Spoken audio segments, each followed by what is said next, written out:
जब कंगाली से टूटकर पति ने अपनी पत्नी को अपने अपमान और लाचारी का वह गहरा सच बताया तो घर स्वर्ग से सीधा नरक बन गया। तब एक सिद्ध पुरुष ने श्री कृष्ण के वे 3 रहस्य बताए जो हर पुरुष को अपनी चिता तक गुप्त रखने चाहिए। चंदनपुर के समीप बसी एक अत्यंत प्राचीन और समृद्ध नगरी थी जिसे लोग भद्रवती के नाम से जानते थे। इस भद्रवती नगरी में दामोदर नाम का एक अत्यंत परिश्रमी और ईमानदार रेशम का व्यापारी रहता था।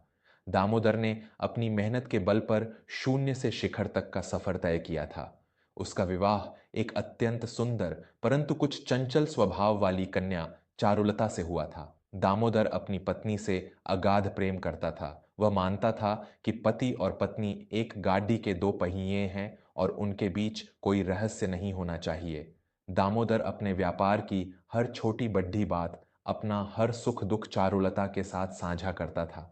चारुलता भी अपने पति की तरक्की और समाज में उसके सम्मान को देखकर अत्यंत गर्व महसूस करती थी। परंतु समय का पहिया हमेशा एक सी गति से नहीं घूमता। नियति को कुछ और ही मंजूर था। एक भयानक रात जब पूरे नगर में आंधी और तूफान का कहर बरपा तो दामोदर के मुख्य गोदाम में जहां उसके जीवन भर की कमाई का रेशम रखा था, एक रहस्यमयी आग लग गई। सुबह होते होते सब कुछ राख के ढेर में बदल चुका था। दामोदर पर बाजार के साहूकारों का भारी कर्ज था। जिस व्यापारी की कल तक पूरी नगरी में मिसालें दी जाती थीं, वह आज सड्डी डीडी एचिक पर आ चुका था। दामोदर पूरी तरह से टूट गया। उसी दिन नगर के चौराहे पर उसके सबसे बड़े व्यापारिक शत्रु शशांक ने दामोदर को रोक लिया। शशांक ने पूरे बाजार के सामने दामोदर का उपहास उड्डाया, उसे अपशब्द कहे और अहंकार में आकर दामोदर के मुंह पर कुछ सिक्के फेंक कर कहा, जा दामोदर, अब जाकर इन सिक्कों से अपनी पत्नी के लिए रोटियां खरीदना। तेरी औकात अब इसी लायक रह गई है। दामोदर इतना हताश था कि वह शशांक का कोई उत्तर नहीं दे सका और सिर झुकाकर वहां से चला आया। रात के समय जब दामोदर घर पहुंचा तो उसकी आंखों में आंसुओं का सैलाब था। चारुलता ने जब अपने पति को इस दीनहीन अवस्था में देखा तो वह घबरा गई। दामोदर अपनी पत्नी की गोद में सिर रखकर फूट फूट कर रोने लगा। उसने अपने हृदय का सारा बोझ हल्का करने के लिए वह सब कुछ कह दिया जो उसे नहीं कहना चाहिए था। चारुलता, मैं पूरी तरह से बर्बाद हो चुका हूं। मेरे भीतर अब उठकर खड़ीडीढे होने की कोई शक्ति नहीं बची है। मुझे समझ नहीं आ रहा कि कल हमारे घर में चूल्हा कैसे जलेगा। मैं अंदर से अत्यंत खोखला और कायर हो चुका हूं। और तो और आज बीच बाजार में शशांक ने मेरे मुंह पर सिक्के फेंके, मुझे गालियां दी और मैं बुजदिलों की तरह सिर झुकाकर सहता रहा। मेरे हाथ कांप रहे थे। मैं कुछ नहीं कर सका। दामोदर ने सुबकते हुए अपनी पूरी लाचारी अपनी पत्नी के सामने रख दी। मेरे आत्मीय परिजनों, मैं आपका अपना विवेक वर्मा आज आपसे एक अत्यंत गहरी बात साझा करना चाहता हूं। आज का समाज हमें यह सिखाता है कि एक पुरुष को अपनी हर कमजोरी, अपने हर आंसू अपनी पत्नी को दिखा देने चाहिए। लेकिन क्या वास्तव में ऐसा करने से घर में शांति आती है? जब एक पुरुष अपनी लाचारी को पूरी तरह से खोलकर रख देता है तो उस घर की सुरक्षा की नींव कैसे हिल जाती है, यह दामोदर की कहानी हमें बताएगी। क्या आपके जीवन में भी कभी ऐसा क्षण आया है जब आपके द्वारा साझा किए गए दुख ने आपको सांत्वना देने के बजाय आपके लिए एक नया चक्रव्यूह रच दिया हो? अगर आप भी मानते हैं कि एक पुरुष के कंधों पर पूरे परिवार की मानसिक सुरक्षा का बोझ होता है, तो कृपया आज ही हमारे इस परिवार वर्मा स्टोरीज से जुड़ आपका एक सब्सक्राइब हमें समाज की इन गहरी मनोवैज्ञानिक और सच्ची सच्चाइयों को आप तक पहुंचाने का अटूट साहस देता है। कृपया अभी वर्मा स्टोरीज को सब्सक्राइब करें और इस वैचारिक यात्रा में हमारे साथ ही बने। दामोदर को लगा था कि उसकी बातें सुनकर चारुलता उसके सिर पर हाथ फेरेगी, उसे हिम्मत देगी और कहेगी कि वे दोनों मिलकर इस विपत्ति का सामना कर लेंगे। लेकिन परिणाम इसके बिल्कुल विपरीत हुआ। चारुलता, जो अब तक अपने पति की ताकत और उसके सम्मान से प्रेम करती थी, अचानक असुरक्षा की एक गहरी खाई में गिर गई। उसे लगा कि जिस पेड्डज की छांव में वह खद्दी है, उसकी जड़ें ही खोखली हैं। कुछ दिनों तक तो घर में सन्नाटा रहा, लेकिन जैसे जैसे पैसों की तंगी बढ़ी, चारुलता के स्वभाव में एक भयंकर कड़वाहट आने लगी। एक दिन जब दामोदर खाली हाथ काम की तलाश से लौटा तो चारुलता ने ताना मारते हुए कहा, खाली हाथ आ गए उस दिन तो चौराहे पर शशांक से गालियां खाकर आ गए थे, आज किसी और ने जलील कर दिया होगा। जब तुम्हारे भीतर किसी का सामना करने की हिम्मत ही नहीं है, तो तुमने मुझे अपनी पत्नी क्यों बनाया? तुम तो एक कायर पुरुष हो दामोदर। यह शब्द दामोदर के हृदय में किसी विषैले बाण की तरह चुभ गए। वह दर्द से तिलमिला उठा। अपनी पत्नी के मुंह से कायर शब्द सुनकर उसका पुरुषार्थ आहत हो गया। क्रोध और पीड़ा में अंधे होकर दामोदर ने एक और भयंकर भूल कर दी। दामोदर ने चीखते हुए कहा, तुम मुझे कायर कह रही हो? जब तुम्हारे पिता गोविंद दास के सिर पर साहूकारों का कर्ज चढ़ा था और वे आत्महत्या करने जा रहे थे, तब मैंने ही अपने खजाने से गुप्त रूप से उनका सारा कर्ज चुकाया था। मैंने तो आज तक तुम्हें यह बात नहीं बताई थी ताकि तुम्हें बुरा न लगे, और आज तुम मेरे बुरे समय में मुझे कायर कह रही हो। यह सुनते ही चारुलता का चेहरा लाल हो गया। उसके पिता पर किए गए एहसान की बात ने उसके अहंकार को गहरी ठेस पहुंचाई। अच्छा, तो तुमने मेरे पिता को खरीद लिया था? तुम तो अपने उस उपकार का ढिंडोरा पीट रहे हो। मैं ऐसे घर में एक पल नहीं रह सकती जहां मेरे पिता का अपमान किया जाता हो। चारुलता ने रोते हुए अपना सामान बांधना शुरू कर दिया।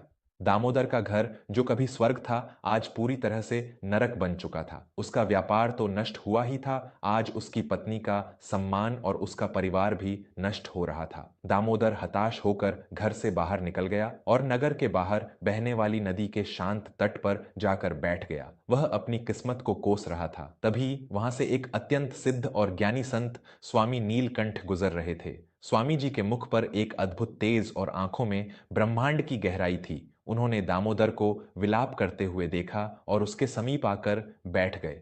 क्या बात है पुत्र, तुम्हारे आंसू उस गहरी पीड़ा को दर्शा रहे हैं जो किसी अपने के द्वारा दी गई हो? स्वामी नीलकंठ ने अत्यंत कोमल स्वर में पूछा। दामोदर ने रोते हुए स्वामी जी को अपनी पूरी व्यथा सुना दी। उसने बताया कि कैसे उसने अपना सारा दुख अपनी पत्नी से बांटा था और कैसे उसी पत्नी ने उसके आंसुओं और उसकी लाचारी का प्रयोग उसके ही विरुद्ध एक हथियार की तरह किया।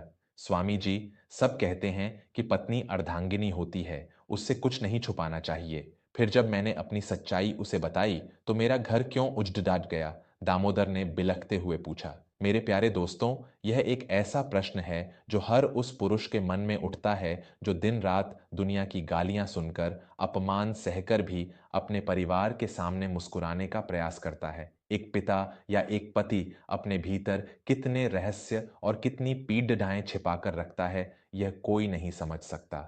भगवान श्री कृष्ण ने इस मनोविज्ञान को हजारों वर्ष पूर्व ही समझ लिया था। अगर आपको भी लगता है कि पुरुषों के इस मूक बलिदान का समाज में कोई मोल नहीं है और आप इस सत्य को गहराई से समझना चाहते हैं, तो मैं विवेक वर्मा आपसे निवेदन करता हूं कि हमारे चैनल वर्मा स्टोरीज को तुरंत सब्सक्राइब करें। आपके एक सब्सक्राइब करने से हमें इन अनकही भावनाओं को स्वर देने की प्रेरणा मिलती है। वर्मा स्टोरीज को सब्सक्राइब करें और स्वामी नीलकंठ के उस ज्ञान को सुने जो हर घर को टूटने से बचा सकता है। स्वामी नीलकंठ ने एक गहरी सांस ली और मुस्कुराते हुए कहा, पुत्र दामोदर, तुम्हारा यह सोचना सही है कि पति पत्नी के बीच प्रेम और विश्वास होना चाहिए, परंतु श्री कृष्ण ने महाभारत के काल में ही यह स्पष्ट कर दिया था कि एक पुरुष को, चाहे वह कितनी भी विकट परिस्थिति में क्यों न हो, अपनी स्त्री को तीन बातें भूल कर भी नहीं बतानी चाहिए। यह कोई धोखा या कपट नहीं है, बल्कि यह उस घर की मानसिक सुरक्षा और पवित्रता को बनाए रखने का एक अत्यंत आवश्यक नियम है। दामोदर ने अपने आंसू पोंछे और ध्यान से सुनने लगा। स्वामी जी ने कहना आरंभ किया, श्री कृष्ण कहते हैं कि पहली बात, अपनी संपूर्ण लाचारी या कायरता का क्षण कभी अपनी स्त्री को मत बताओ। प्रकृति ने स्त्री को अत्यंत कोमल और संवेदनशील बनाया है। वह अपने पति में एक रक्षक, एक मजबूत पहाड़ देखती है। जब तुम उसके सामने अपनी पूरी लाचारी खोलकर रख देते हो, यह कहते हो कि तुम हार गए हो और तुम्हारे भीतर कोई शक्ति नहीं बची, तो उस स्त्री के भीतर असुरक्षा की भयंकर भावना जन्म ले लेती है। उस असुरक्षा के कारण वह भयभीत हो जाती है और भय इंसान को कड़ीडीडीएचवा बना देता है। वह सांत्वना देने के बजाय तुम्हें ताने मारने लगती है। पुरुष को चाहिए कि वह अपना दुख बांटे, परंतु कभी यह न कहे कि वह पूरी तरह से हार चुका है। दूसरी बात, अपना हुआ घोर अपमान। श्री कृष्ण कहते हैं कि यदि समाज में, व्यापार में या किसी शत्रु से तुम्हारा कोई ऐसा अपमान हुआ है जो तुम्हारे स्वाभिमान को कुचलता हो, तो वह बात अपनी पत्नी को कभी मत बताओ, क्योंकि मनुष्य का स्वभाव ऐसा होता है कि जब घर में कोई विवाद या कलह होता है तो क्रोध की स्थिति में स्त्री तुम्हारे उसी अपमान को तुम्हारे विरुद्ध एक ताने के रूप में प्रयोग कर सकती है। और जब एक पुरुष की पत्नी ही उसे उसके अपमान की याद दिलाती है तो उस पुरुष का मनोबल हमेशा के लिए टूट जाता है और उनके बीच का प्रेम हमेशा के लिए नष्ट हो जाता है।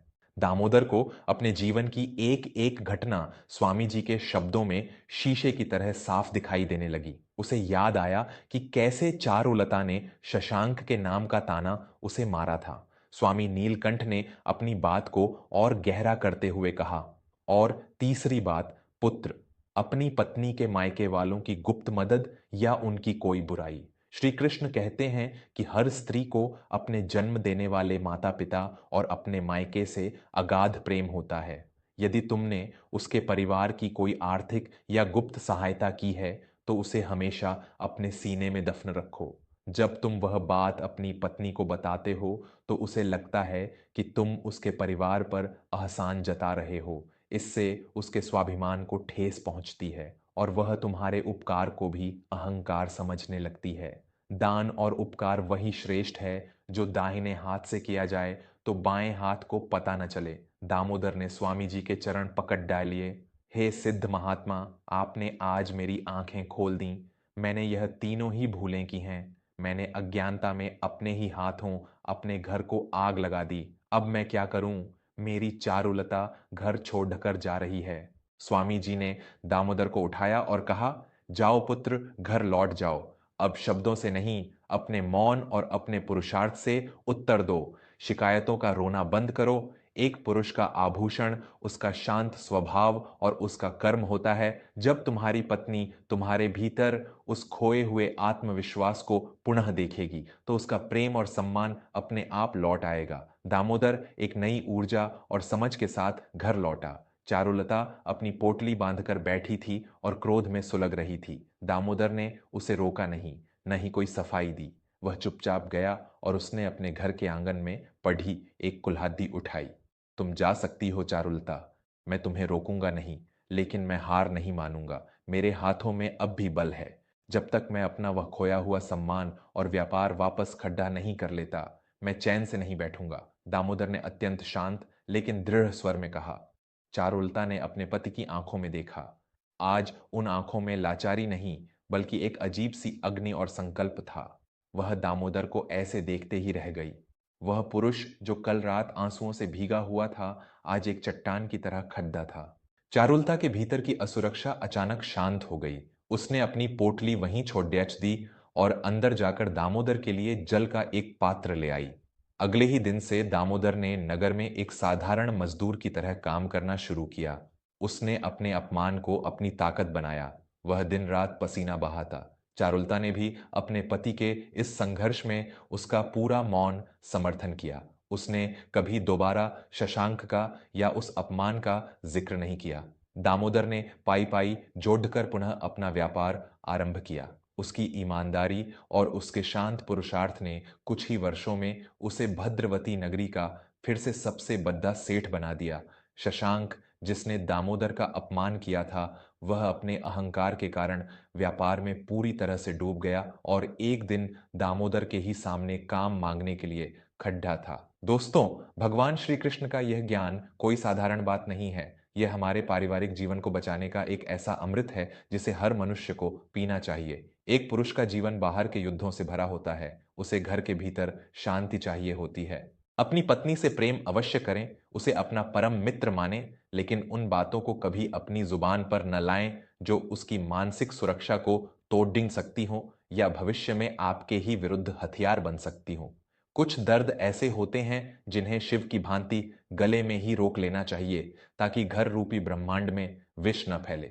अगर दामोदर की इस कहानी ने आपके हृदय में उतरी हुई सच्चाई को छुआ है और आपको श्री कृष्ण के इन अत्यंत गोपनीय और मनोवैज्ञानिक रहस्यों का अर्थ समझ में आया है, तो इस वीडियो को अपने हर मित्र, अपने परिवार और विशेषकर घर के पुरुषों के साथ जरूर साझा करें ताकि कोई और अज्ञानता में अपने घर की शांति भंग न करे। और हाँ, हमेशा ऐसी ही अनमोल आध्यात्मिक और जीवन के हर पहलू को मजबूत बनाने वाली कहानियों से निरंतर जुड़े रहने के लिए मैं आपका अपना विवेक वर्मा आपसे एक बार फिर हाथ जोड़ ढाकर निवेदन करता हूं कि हमारे चैनल वर्मा स्टोरीज को तुरंत सब्सक्राइब करें। आपका जुद्धाना ही हमारी सबसे बड़ी शक्ति है। सब्सक्राइब करें और अपने घर को हमेशा प्रेम और विश्वास के प्रकाश से पूर्ण रखें। जय श्री कृष्ण। धन्यवाद।